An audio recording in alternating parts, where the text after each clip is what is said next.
Hello and welcome to the Newchip online demo week for January 2021. My name is Armando Vera Carvajal and I'm the Accelerator Director here at Newchip.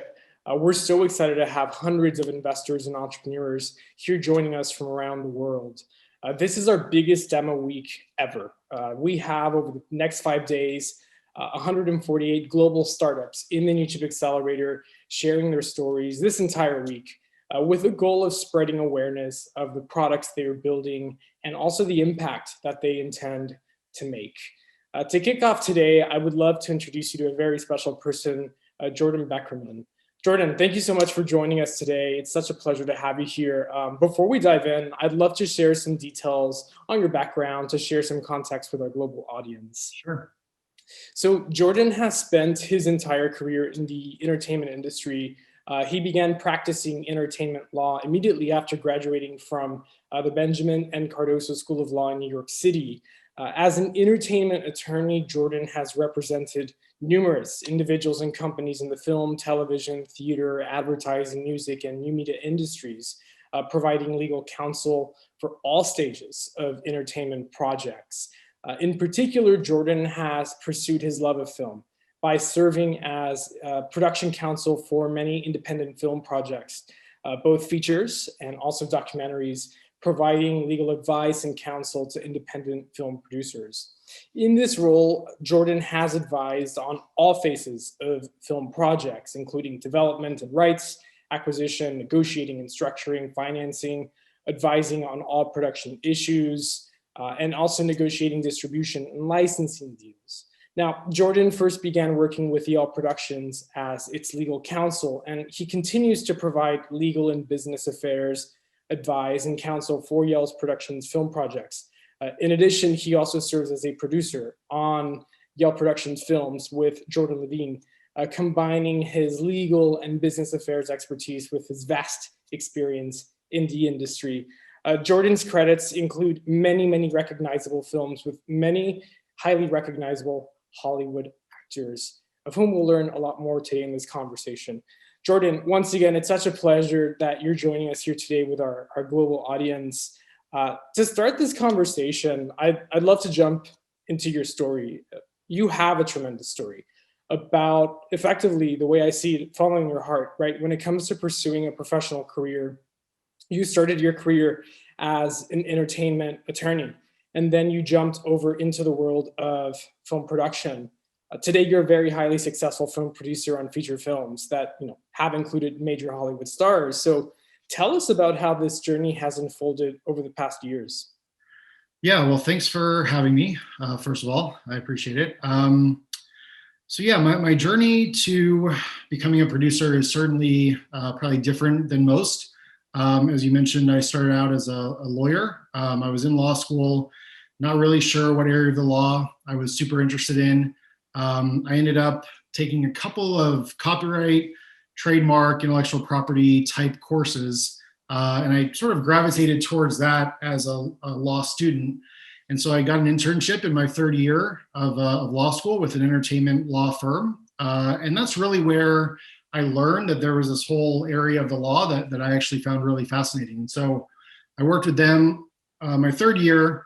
I ended up becoming an associate with them on graduation, and their practice, so we were in New York, their practice was really focused on theater with a small sort of independent film practice. And so I did work in theater for a while.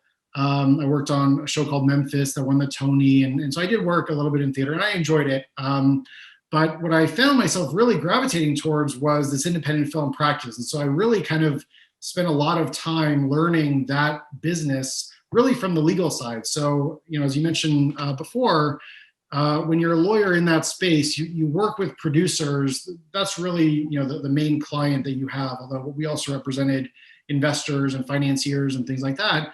And so I really got a crash course in sort of the business of filmmaking, primarily from the legal side. And so I spent a lot of years kind of really focused on that.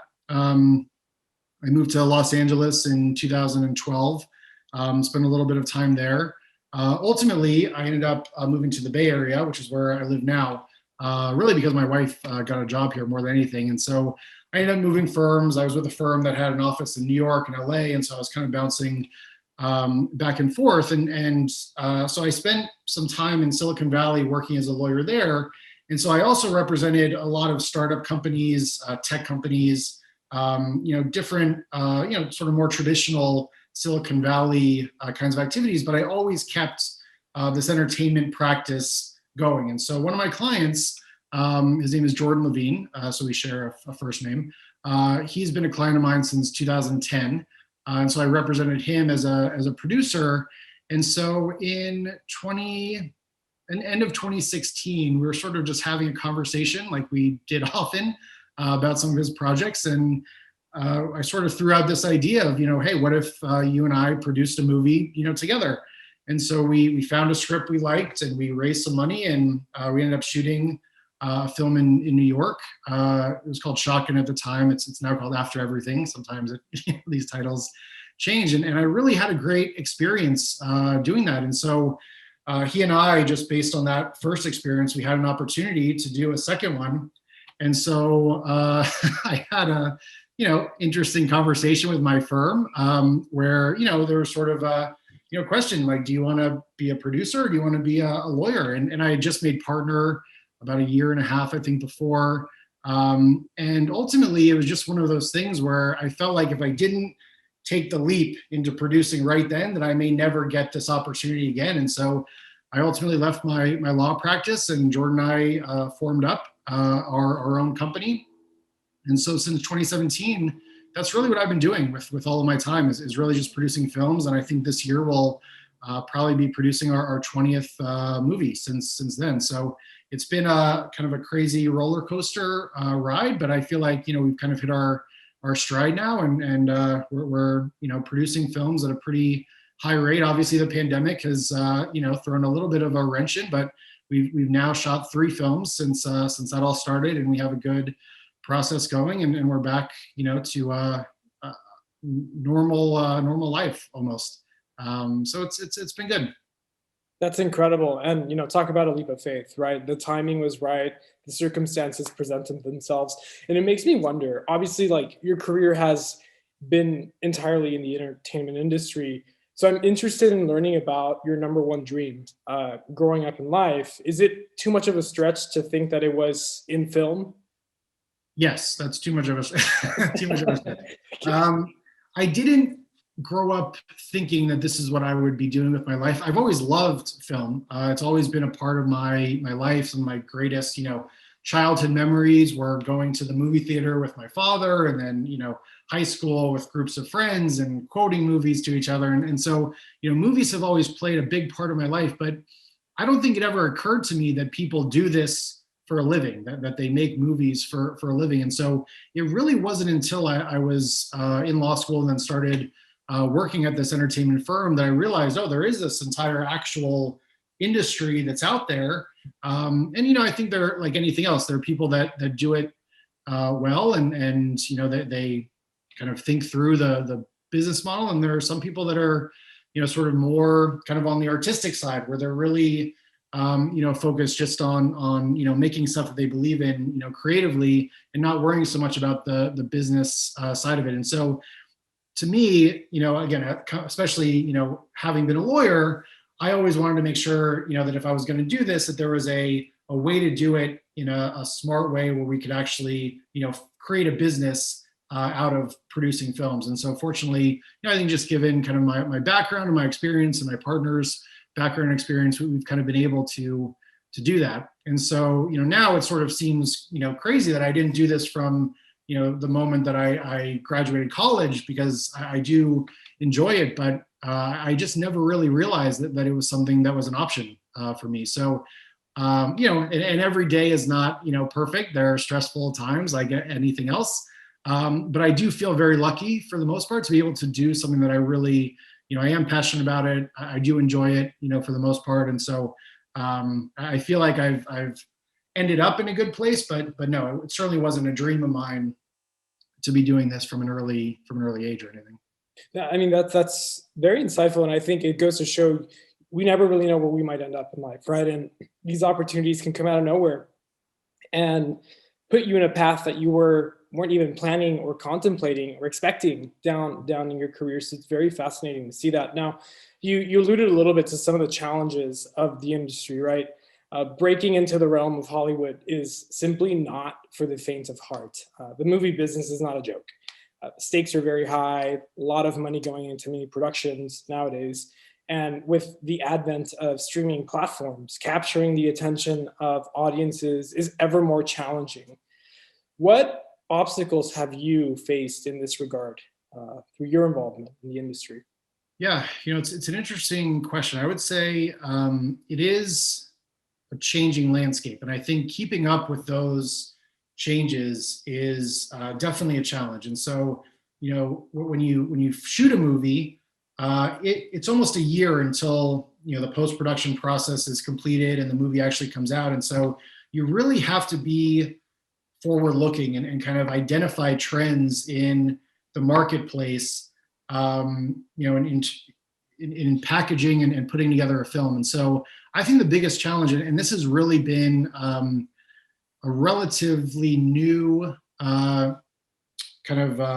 change in the marketplace, but just the shift to streamers has made the independent space all that much more challenging. And so for us, what we really have tried to focus on is making high quality films at a budget. And when we look at a project, the first thing we do is we try to anticipate sort of what the overall value of that project is. And then based on that, we then look at, what does it cost to make the movie? And if the budget makes sense as compared to that projected value, then we'll move forward. If it doesn't, we just won't do that film. And that's how we protect our investors' money and things like that. And so, that has been a challenge just because the value of a film, when you first start working on it, can sometimes, change over the course of that year or whatever the time frame may be. And so I think that has really been, just kind of identifying the trends in the overall marketplace has probably been the biggest challenge for us. And I think otherwise, we spend a lot of time kind of thinking about our reputation and our standing in the business. And so, we haven't kind of been hit with a lot of the challenges I think a lot of other producers face who maybe are not so concerned about those sorts of things. And, Hollywood is full of people that don't do what they say they're going to do. And so, our focus has always been when we say we're going to make a movie, we make a movie. And so that's really generated a lot of good, kind of goodwill and opportunities for us. But, in terms of challenges, I would say, the changing landscape of sales and distribution and things like that is something that, we're constantly kind of looking at and trying to stay, one or two steps ahead of where everything is going. And I think that's really been kind of the key to continuing our success. Yeah, knowing the market, knowing your position in that industry is super important, and it looks like you understand that all too well. You mentioned investors, and I think it's a very interesting perspective that you specifically bring, especially for our audience, right? A lot of startup investors, a lot of startups trying to fundraise for their dreams and their visions. Creating films often entails a very complex process, right? Of which fundraising is a key component. As a film producer, what has been your experience like fundraising for those films that you have produced? Yeah. So every film is sort of like its own little business. So we form, a separate LLC for every project that acquires the rights. And so in a way, every film is kind of this own contained universe. We also have our company, and we've done some fundraising for our company side as well, which if you want, we can talk about. But I would say that in general, raising money is a huge part of what, we do. And like I said, we've really taken an investor-focused approach to filmmaking. And so again, there are some producers that kind of have this, they'll have a script and they'll be so certain that it's the one script that's gonna, break through and win the Oscar and all of those things. And, sometimes they're right. And occasionally that does happen. But unfortunately, 99 times out of 100 or 999 times out of 1,000, those projects don't end up being what, the writer or the producer or the director kind of think that they are. And, if you sort of over raise money on those projects with the hope that they're going to be that one breakout success, it's not a sustainable model. And so for us, really what we've tried to do is like I said, we've taken a very kind of analytical approach to producing films. And I think that that's certainly helped us in terms of raising money. Because of my background, I think also as an attorney, as somebody who's represented financiers in the past, like I kind of see it from their perspective. And, our investors are typically looking for a return on investment. And so when we approach people, it really is about approaching them on the business side. The creative is important and it's great. And it's one of the things that I love about, making movies is that side of it. But the reality is, you don't last in this business for very long if that's all you care about. And so for us, the fundraising side and the investment side and the business side is absolutely crucial to what we do. And I think we've really become experts in independent film financing. And so, we understand sort of what the typical rates are for, a senior loan position, or, how much equity is going to make sense on a project based on foreign projections and things like that, I think it does take time and experience to learn, how to do that properly. But, again, with kind of my background, my partner's background, my partner has been involved in film since he was 19 years old, out in LA, raising small amounts of money for other people. So he's also kind of really seen it from that financing side.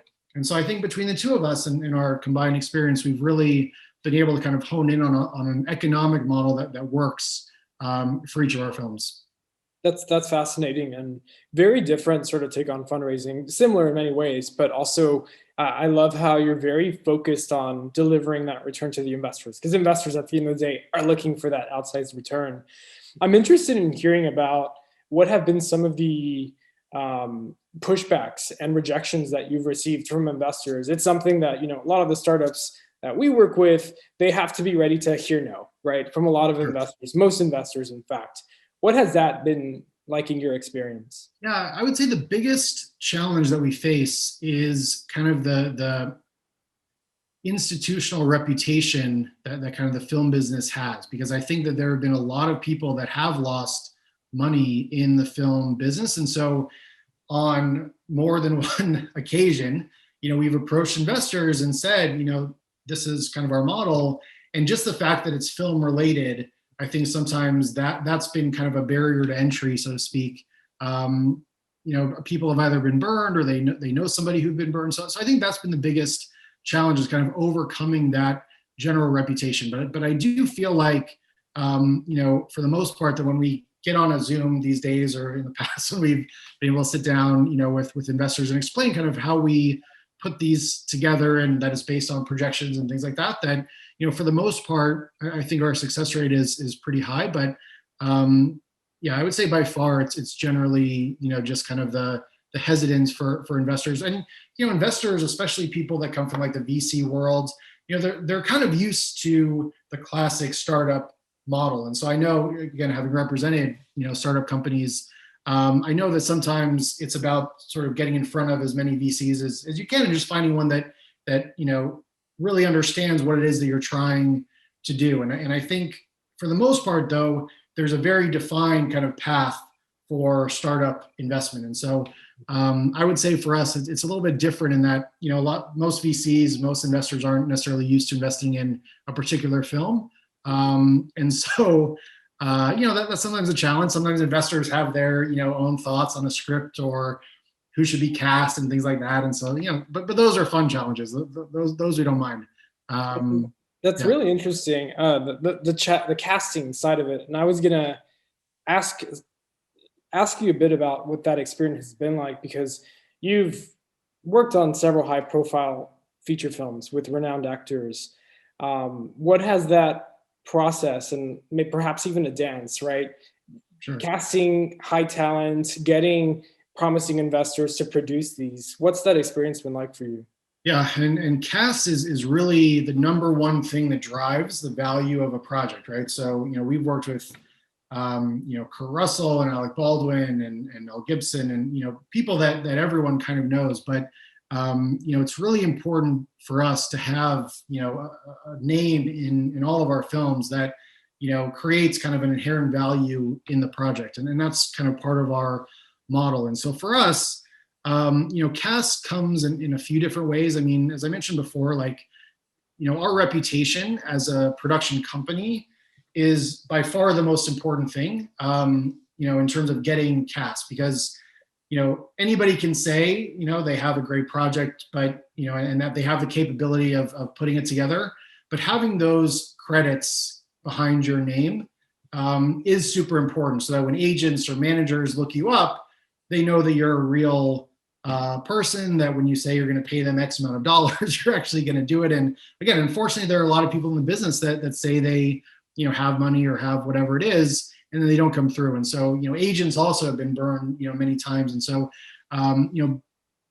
it's been a slow process to kind of get to that point. I mean, early on, we worked with Marissa Tomei on our first film, and then after that, it was, something like a Ron Perlman. And so, like, the kind of level of names that we've worked with has certainly, grown over the years. And, ultimately, it's about, whether the actor, or in some cases the agent or manager, just responds to the material. But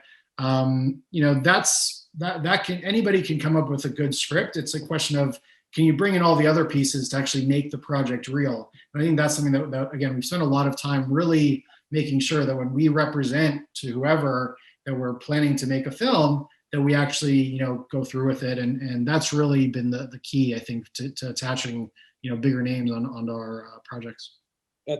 That's very insightful, I think. Interesting, right? Having worked with big names like Mel Gibson, Alec Baldwin, Kurt Russell, etc. Going back to more the production company itself, you've obviously been with it for a few years now, and you've seen it grow and work on many films. What have been some of the strategic challenges in scaling your operations and growing your team? Especially, you mentioned earlier, you've already worked on 3 films last year, right? In the middle of one of the most destructive pandemics in modern history. What's that been like? It's certainly a challenge. I would say, the number one thing is surrounding yourself with people that you trust in this business, and hardworking people, people that have sort of the capability to do the job. But ultimately, it's about creating a team that you trust, because every one of these projects, and not to sort of overstate it, but it feels like, you're going through a battle together. And so you really need to trust that the person to your right and your left, is gonna, have your back and do what, you need them to do. And so it's a little bit of trial and error. I mean, honestly, there have been some people that have been on board that are no longer on board. And, it takes a little while to kind of find that team that you're gonna be able to do this with. But I think we've been fortunate in that, we had some relationships going back several years of, John Keys is our head of production, and he's a longtime writer, director, line producer. He has a lot of background, but more than anything, he's a good person. And, I feel that way about my partner, Jordan Levine, and, all the people that we brought on over the last, year or so. We've really tried to identify people that are good people, that work hard and have integrity and all of those things. And I think that has really been the key to kind of scaling up. And so we have about 10 employees now. We have a lot of contractors that we work with on each film who aren't necessarily employees, but who we work with consistently. And that's really allowed us to scale up, because again, we can't be everywhere, especially during the pandemic. We can't be on every set, all the time. We had 2 films that we're shooting at the same time in December. And so Jordan and I were really kind of working from home and trying to manage everything. But we had our people that were on the ground kind of, doing that work for us. And to have trust in those people was super important. And fortunately, everything went well. And obviously, we've been able to manage the COVID of it all. And that's been super important. So that's by far the biggest thing, is just surrounding ourselves with good talent, but more so people that we really can trust. I think that's the key. I'm so happy to hear that, especially from someone in this industry. It's so, the people matter a lot. Talent and skill is obviously incredibly important in this world, filmmaking, but people trust, super important. And that goes without saying in the world of startups, right? when you're making massive sacrifices to launch a business, to put your life on pause, right? To make this dream a reality, the people you bring on, absolutely everything. Typically, more often than not, and I've seen this firsthand with many different startups, it's usually the people, if not the founder or co-founder himself or herself, that will break that business or make it succeed. Yeah, and I think everyone has to have that collective, vision, whether it's the CEO or CTO or whoever it is. I mean, I think everybody has to sort of understand that they're all in this together. You're all on a ship and you're all going towards a destination, and that may change at times over the course of the company's life. But I do think that everyone kind of has to be on the same page, and like you said, I mean, willing to work and understand that the sacrifice that everyone's going to make, the long long days and weekends and all of those things, like, you want to be doing it with people that you like. And, we say this all the time. And we've really tried to build like a familial kind of atmosphere. But, oftentimes you spend more time with the people that you work with than your actual family. And so, if things are tense, if you don't trust the people that you're with, it just makes the process, that much harder, that much more grueling. And I just think it's everything to really believe in the people that you're working with. Yeah, no, I agree. And it speaks highly, and we see the results, right, with the films that you have produced. If someone in the audience today wanted to become a film producer, what would be your best advice for them to get started? I mean, my journey is certainly not the usual one. I would say, the sort of more classic route is to, either go to film school, though I don't think film school is the best way to learn how to produce. I really think, business, having a good business sense, whether that's business school or, whatever, that's really the path into it. And I would say, fundraising, again, is such a huge part of what we do.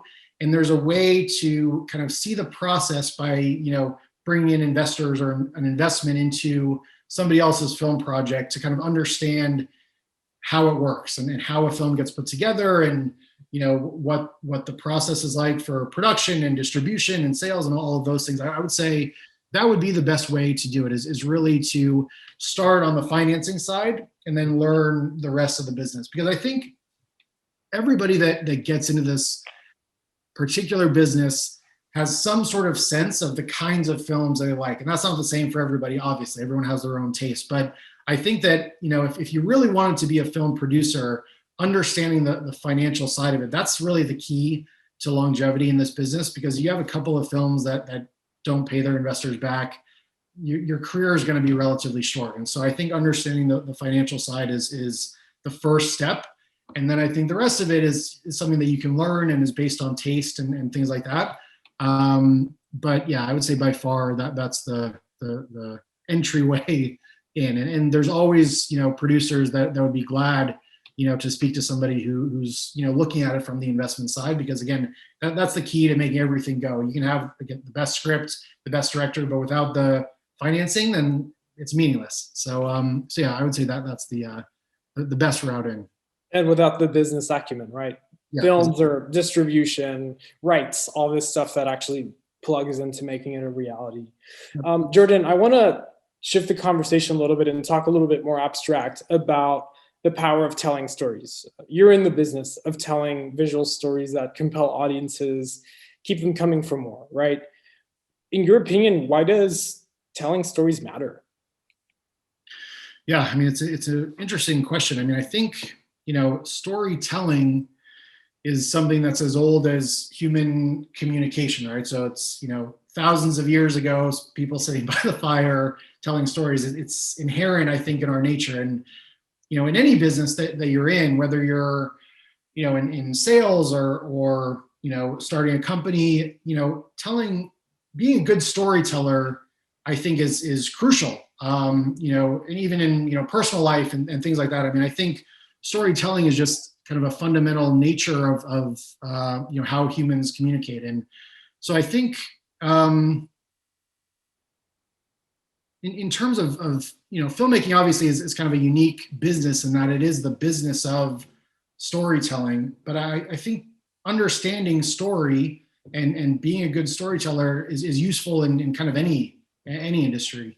And I think startups, kind of uniquely utilize that for their own business, whether you're pitching to investors or kind of telling your own corporate story. I think that's crucial. My wife actually works in communications at Adobe, and part of what she does is kind of helping the company tell their corporate story, and it's something that a lot of companies spend a lot of time and money and effort thinking about is kind of what is the story that they're telling to their customers and their investors and the world as a whole. And I think that it's super important to think about that from an early stage. I think that it's going to be part of what every company is doing, and so I think having that sort of narrative built into everything that you're doing is really important, actually.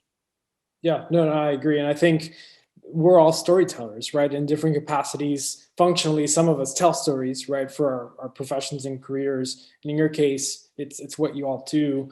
In your view, what kind of stories are we predominantly telling as a society? And what does that say about the times in which we currently live, humanity, our world? Yeah. I won't get political. I think that's, sort of the narrative is something that we hear a lot these days is kind of where are you getting that narrative from and what impact does that have? I think that's certainly, an important part of our culture and our lives these days in particular. But I think in terms of like what stories people are interested in, I mean, one of the things when we look at a project, the first thing we do is we classify it by genre, right? So there's, horror films and sci-fi and comedies and dramas. And so, one of the things, as I mentioned, that we've very much focused on is kind of identifying the genres that are kind of more popular. And consistently, we see the genres that kind of are more escapist these days, kind of being a lot more valuable. So, big action movies, sci-fi, comedies, like that's kind of what people are gravitating towards these days. Whereas kind of heavy dramas, even, when we get a project with some big names attached, often it kind of doesn't translate. The audiences don't want to kind of be bummed out these days. They want a little bit of escapism. And I think it makes sense. I mean, obviously everyone's collectively gone through this crazy pandemic. I think it makes sense that people want to be distracted for a few hours. And so I think really that's what we're seeing is that story has the ability to kind of transport people to different places. And I think right now it's super important. Everyone's stuck at home, and you kind of need that escape. And that's really what I think we're seeing on the marketplace bear out is that people want that. They want that escapism for a little bit. Yeah, and I think to your point, people want that around the world. Historically, a lot of people regard American films as like the fairy tale resolution. There's always a happy ending, right? But a lot of people, especially in the European film world, they say, "Oh, that's unrealistic," right? It needs to end in a tragedy. But I mean, right now more than ever, people want hope. They want to have a sense that there is going to be a good ending to this big story we're all collectively going through right now in time. And I imagine there's going to be a lot of movies made about the pandemic, right? For sure. We actually are just now talking to a writer, director, and actor who, very well known, and she wrote a script that touches on that exact idea. And it's a love story, but it happens during the pandemic in the midst of all this craziness. And so I think that, people are starting to really understand that this is something that everybody has gone through. It's this collective experience, or collective trauma that everyone's been through.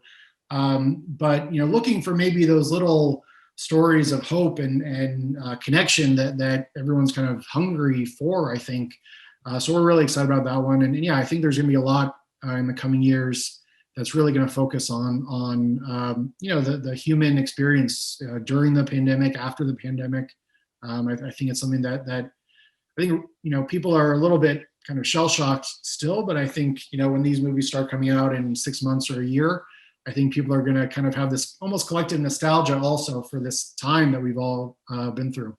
Mm-hmm. Yeah, no, I think a lot of people don't see it right now, but 10, 20, 50, 100 years from now, people will be looking back at this period almost like we look back at World War II, right? Yeah. A lot of films around that.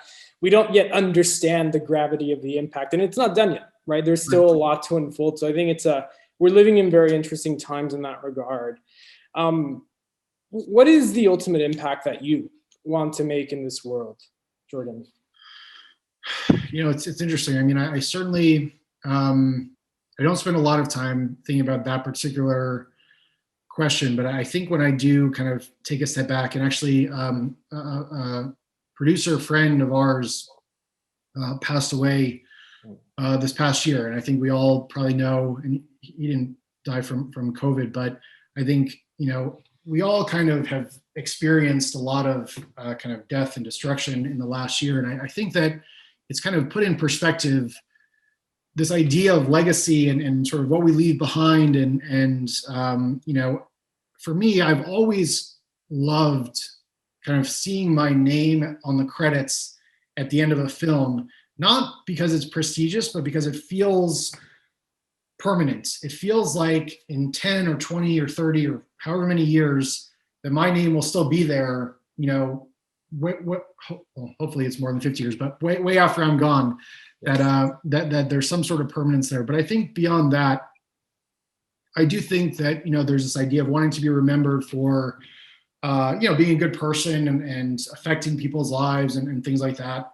And hopefully making, for me personally, hopefully making, films that kind of become part of the cultural kind of story and the overall, kind of experience of humans during this time and making an impact in that way. And, that's one of the really fulfilling things that I think exists in this business is, at the end of the day, you take a step back and you've created something. And I think it's one of the things that I was sort of missing when I was practicing law. And again, there's nothing against lawyers. I think that now, though, after all of the months and months of hard work, to have kind of a product at the end of the day that I can point to and say, that's what we made together, I think that's been really fulfilling for me. And so, if that's all I have at the end of the day, that, I was part of making, films that hopefully, have an impact on society or, an audience, I think that'll be okay. I think I'll be happy with that. That's so profound, and I'm so happy to hear it. And I think it's a very real impact that films have on people, right? Some movies, right, you watch them once and you're good, but there are films that we all gravitate to again and again and again, many years, decades after they were made. And I do feel that sense of emotion, right? When you watch a really good film and then the final scene comes and then the credits, right? The people that were involved in that, there's something very special about gratitude, right? The directors, the producers, all the people that created that escape, that illusion, that experience for you, did it for you, right? And they played a very big part in that. So I can see the permanence and the value that it brings to those involved. Right. It's actually that's my biggest pet peeve about Netflix is when you're done watching a movie, they automatically go to the next one. But I want to see who made the movie. So we'll talk to somebody about that, I'm sure. No. But I'm always one of the ones that, you have to give credit, right? And stay and watch the credits at the movies. It's always, it's humbling, right? How many people it takes to create these productions. And I think that's a very powerful lesson also to the importance of teams, right? You cannot do it alone. I've met countless entrepreneurs who think they can do it alone, right? And maybe to some extent, some things can be done by one person, but they probably shouldn't. You need to have a team. You just cannot do it alone, especially when you're making film. Oh, absolutely. I mean, film is really kind of the height of that collaborative process. And, even the director who has, their hands in a lot of different areas, they're really trusting their costume designer and their production designer and their editor and their post-production team to really, help them kind of see their vision, but also to have that unique input into their own department. And I think that's something that, a lot of businesses can certainly learn from and I'm sure experience in their own ways where, you want to have that collective vision for where you're going, but also give people the freedom to kind of explore the space a little bit and come up with their own ideas and their own methods and things like that for helping to sort of make the overall a better product. And I think that that's universal and can apply to most startups, I would think. Oh, no, I absolutely agree. Jordan, as a closing question, and you've talked about this in many regards, but if you had to give one piece of actionable advice to entrepreneurs who want to change the world for the better, what would it be? I mean, there's so much. I mean, I think from my personal experience, I would say that it really is about seeing an opportunity and then pursuing that with everything that you have. And, there's sort of that classic idea of like burning the ships, right? So, it's like if you kind of dabble a little bit, you're never going to understand the full kind of your own full capability and what you really can accomplish. And so, sometimes there are those moments where it's hard, especially if you have a family and things like that, where you're not sure, if you should be doing something. But, I personally believe that you only get one shot at this life, and that what I never want to have are regrets. And so I think, I'm sure there are entrepreneurs out there that, that and I'm not saying quit your job immediately, like it may not be advice for everybody, but, I do think that you don't want to look back in 5 or 10 years and say, I wish that I had really devoted more time to pursuing this thing that I'm really passionate about. And I have tremendous respect for entrepreneurs. When I was working as a lawyer and representing companies, the idea that people would really kind of spend all of their time on, what's often this one thing, whether it's, a piece of software or whatever it is that company was doing, to really devote all of your time on that one thing and trying to make that a success. I've always been, kind of, envious and attracted to that kind of spirit. And I think that that's ultimately what led me to do what I did with my life and my career. And I would say, my best advice I could give is to really make sure that, you're putting everything into that pursuit so that you don't have to look back on it and say, I wish that I had, because somebody else eventually is going to do it and will be successful. So it's like, might as well be you or whoever it is. So yeah, and then, like I said before, surrounding yourself with the right people is really everything. So I'll give 2 pieces of advice here. But I love it. I love it. I think having that vision, burning the ship, saying, I'm going to do this because I have one shot at it in this life, and then asking for help, getting the right people to help you and to turn that into realities. It's such good advice. And especially coming from you, you walked the talk, and it's incredible to see that. And I'm excited to see the many other productions that will come out of Yale Productions over the coming years. You have a lot of really compelling stories to work with over the coming decade, I would say.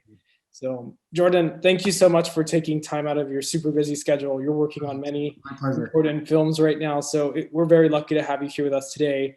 It's been a very insightful and delightful conversation. So thank you so much for joining us.